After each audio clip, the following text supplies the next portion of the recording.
My friends always tell me that I'm bad at telling stories, so let's see how this story time goes. I don't even know how to start this. Hey guys, it's Shania, and welcome back to my YouTube channel. You guys are here because of this title, I bet. And no, it is not clickbait, this is a real, fact-checked story. This video was a big yikes. So anyways, I went on my Instagram account to get that promo girl and gave you guys 2 options for story times for you guys to decide which one you wanted me to tell. And for some reason, this story was not the winner. I don't know why. The other one was just about this weird experience I had bartending in Denmark.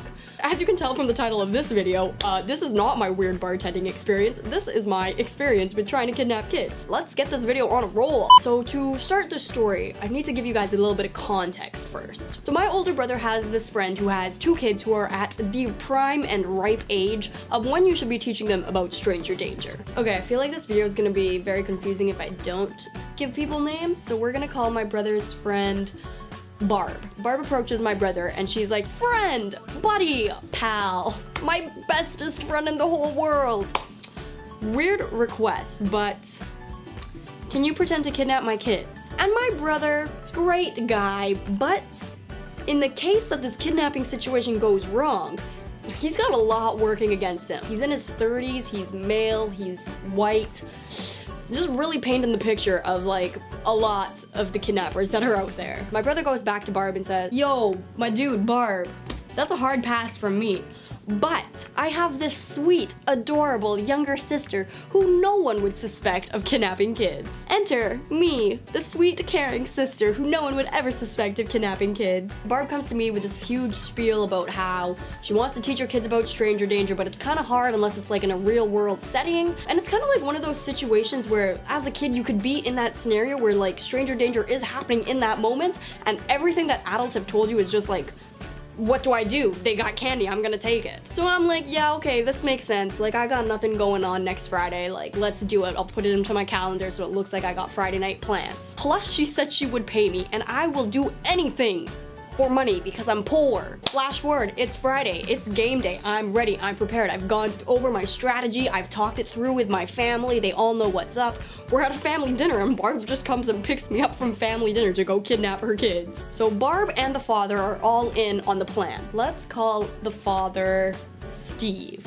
So, did I just make a Stranger Things reference? So Barb and Steve are both in cahoots on the plan, and it's not like Steve is just oblivious to the fact that his kids are gonna get kidnapped. He knows, okay? He's a key pawn in this plan. So while Barb is picking me up from family dinner and all that, Steve is already at the playground with his kids. And I think at this point they've been there for maybe 15 minutes, so you know the kids aren't gonna get bored for like another, give or take, 20 minutes. Let me set the scene a little bit more. This is like an elementary school playground that also has a soccer field attached to it, I guess. Close your eyes and just kind of picture that geographical location in your mind, and hopefully this will make a little bit more sense. So Barb and I roll up to this playground and she goes and hides behind this tiny hill so that she can still kind of, I guess, keep an eye on the situation in case I really do end up kidnapping them. I guess she just wanted to see what was happening. She also gives me a bag of Skittles because those are her kids' favorite candies. So then Barb texts Steve and is like, the eagle has arrived. AKA, we've arrived at the playground, the plan is about to go down, the kids are gonna get kidnapped. Steve is playing with his kids on the playground, like, you know, pushing them back and forth on the swings, giving them underducks, making them scream like they're at the fair.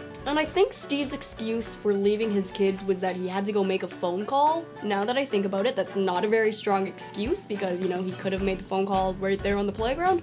But whatever, that would have ruined the plan. So then Steve goes and hides with Barb behind that hill that they're hiding by. And I start making my way down the field very casually, you know. I'm like scanning around, looking to see if there's anyone else. There's not. I've locked my eyes on the targets. The 2 kids are the only ones on the playground. Barb wanted to test them on 3 things specifically. If they would take candy from a stranger, how much information they would tell me, and if they would leave the playground and kind of venture out towards the field with me. So, I get to the playground. I know 2 things about her kids. 1, her kids really like Skittles, and I know this because Barb gave me a bag right before I got out of her car. And 2, her daughter loves gymnastics. So I'm on the playground now, and I don't want to be too creepy too quick, okay? And I'm just like going on the monkey bars by myself. I'm going forwards, I'm going backwards, I'm skipping over 1, I'm skipping over 2. I can't skip over 3 because my arms are too short. And then I decide that enough time has passed. meaning that I think like 20 seconds has passed, but that's enough time for them not to think that I'm a threat or anything. On this playground, they have kind of stepping stone kind of things that link the slides to the monkey bars, if that makes sense. Like it connects like the two different platforms of the playground together with stepping stones. So I'm doing like handstands on these stepping stones, I'm doing like jumps, I'm trying to do a cartwheel on them. I keep falling off because I can't do cartwheels in a straight line anymore. The daughter obviously sees this because I'm like the only other person on the playground, and then she starts doing like bridges, she starts doing splits just on the rocks over there, and then I'm like, guys, this is my ticket in. So I'm still in my corner over here on the playground, and they're maybe like over here, so it's not like too far away from each other. So I just kind of call out like, oh hey, you do gymnastics, you're really good at it. Like, what other kind of things can you do? And then she's like, oh my gosh, look at my handstand and my bridge and my front walkover. And she starts showing me all of these gymnastics moves. We start talking about gymnastics. I tell her that I did gymnastics when I was younger and that I teach it now, blah, blah, blah. We're instantly BFFs because we have this thing in common. And then I ask the brother if he does any gymnastics, and he says, no, I play like hockey or soccer or whatever, something like that. And then I offer them some Skittles because, you know, I got this huge bag of Skittles and I don't want to eat the whole thing by myself. Also, their mom told me to give it to them. But they said no, even though they really like Skittles, and I really pushed for it. I asked them what kind of Skittles they like and what their favorite candy is, and are they sure they don't really want one because this is a big bag and I don't think I can finish it by myself. They still said no, there's no crack in these kids. I can tell when I'm being rejected, and so I give up on the candy and I move on to something else. Then I start making more conversation. I ask them what their names are, how old they are, and then they very easily just told me their names, their age, what school they went to, that they lived in the community nearby, where their favorite ice cream stop was. I'm just very easy for kids to open up to, I guess. So they failed part of their mom's test. At this point, the kids did not seem threatened or scared or like creeped out by me at all. They were very easily giving me personal information about them. At this point, I've been with them on the playground for just about under 10 minutes, and I feel like we've seen enough of the playground scene. It's time for a change of location. It's time to take them to the field. That sounds so sketchy, oh my gosh. So I tell them that I was at the field earlier in the day walking my dog because kids love dogs. And I think I dropped my wallet in the field because I don't know where it is, and there's like $50 in there. So I asked them if they'll come help me look for my wallet because they seem like really nice kids. And if we do find it, then I'll give both of them the $50. It's a good deal. So I kind of lead them out into the field and they're both behind me. And I think it was at this point that the older brother started to feel uneasy about the situation and kind of started remembering everything that his parents told him about following a stranger into a field. He grabs onto his sister's hand and he kind of starts veering off to the side from the direction that I'm trying to lead them in. I'm trying to lead them deeper into the soccer field, like kind of into center field, and he's trying to take his sister closer to where Brad had parked his car and is supposedly there making a phone call, I guess. He's been gone an awfully long time, okay? That's a long phone call. I see this trying to happen and I will not let it happen. I turn around and I say, no, it's over this way, over here.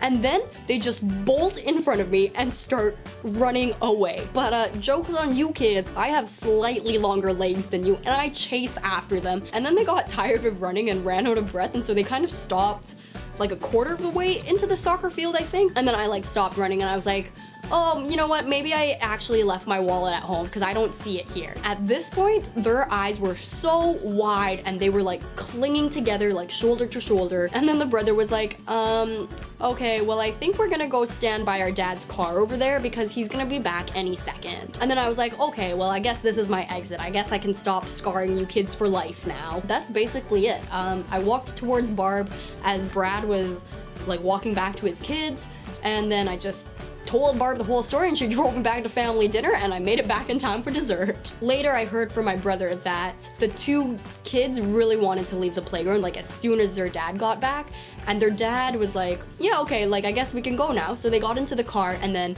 the brother and sister were like kind of whispering to each other, and the dad was like, oh, like what are you two hooligans talking about back there? And they were like, oh, nothing, like it's kid stuff, you wouldn't understand, Dad. So they're staying with Brad that night and they're like getting ready for bed or something, and they're still kind of whispering to each other. And then the dad's like, okay, like what are you guys talking about? Like, did something happen on the playground? And then the brother was like, there was just this weird lady at the playground who started talking to us after you left. And then he completely threw his sister under the bus and was like, yeah, she really wanted to go to the field with her. And I was like, this is a bad idea, we're gonna go wait for Dad. So that is the story of how I tried kidnapping kids. Barb and Brad also never told their kids that, like, they knew who I was and this was all a setup. If they had known that I wasn't really a threat, then if they were in a situation where there was a serious threat, they might not have considered it to be legit. Anyways, the moral of the story is teach your kids about stranger danger. Don't take candy from a stranger. Don't tell them your name or where your favorite ice cream place is, even if they tell you that they're just looking for ice cream recommendations in the city. Don't do that. That is it for this video. I hope you guys liked it and you don't think that I'm a complete creep. If you guys want to hear more story times, let me know in the comments below and maybe I'll try and think of some. Make sure you guys subscribe to my YouTube channel and check out all of my social media links down below. Other than that, don't get kidnapped by anyone, and I'll see you later on my channel. Bye! I'm just gonna be honest with you, if you're currently single, it's probably because boys think you're ugly. So you need to change everything about you. This? Ugh. Boys think that curly hair is gross. If you're not burning your hair on 400-degree heat every single day, do you really want a boyfriend? You guys want some of that hot goss. Stay hydrated, friends. Really important in life these days.